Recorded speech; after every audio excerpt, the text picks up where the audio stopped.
Ora si attende solo il via libera del CONI e poi per il progetto definitivo del nuovo Stadio Euganeo la strada sarà tutta in discesa. L'annuncio fatto dall'assessore allo sport Diego Bonavina. Il passo successivo sarà il bando per l'assegnazione lavori. In totale il nuovo stadio con tribune e nuove curve arriverà ad ospitare 25.000 persone. In questo momento stiamo ragionando solo ed esclusivamente sulla curva sud e sui palazzetti che verranno realizzati dietro la curva sud, la nuova curva sud.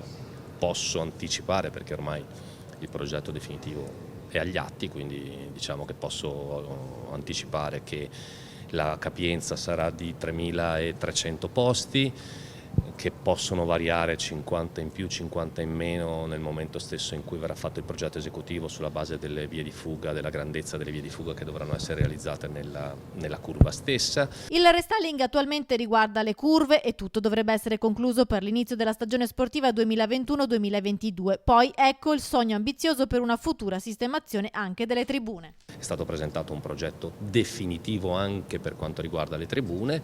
L'idea è abbastanza molto bella, devo dire la verità, molto bella, perché sarebbe quella di portare il secondo anello della tribuna est e della tribuna ovest direttamente a bordo campo, quindi verrebbe una tribuna unica che parte dal secondo anello e arriva fino a terra.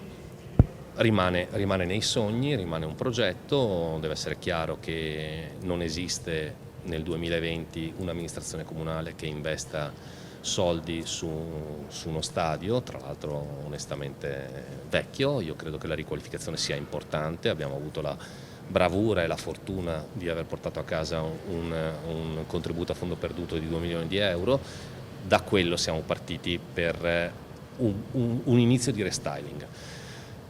Un domani non lo so quello che accadrà, però noi intanto abbiamo previsto la possibilità di far diventare l'Euganeo uno stadio moderno, questo sì. Certo, ci fosse un privato.